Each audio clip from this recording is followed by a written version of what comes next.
Dito naman tayo sa melee combat. Pipili ka ng isang melee weapon at target na nasa loob ng 1 inch. Success roll ang sunod. Kung mag-fail, wala itong effect. Kung success roll naman, mag-injury ka na. Paano kung mas marami sa isang melee weapons mo? Maaari mo itong gamitin, pero yung pangalawa ay magkakaroon ng -1 dice.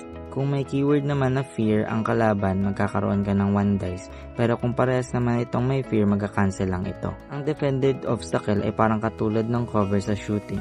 Kapag may terrain sa pagitan ng unit na magkalaban, ay magkakaroon ka ng -1 dice. Diving charge ay pwede mong gawin ito na nasa mababang lugar ang unit ng kalaban. Tapos mag-take ka ng risky success roll. Ito ay kapag nag-fail, magiging down ang unit mo at magro-roll ka ng falling injury roll. Kung success naman, wag ka na mag-falling injury roll at magdagdag ka na ng +1 dice sa susunod na melee attack na gagawin ng unit mo.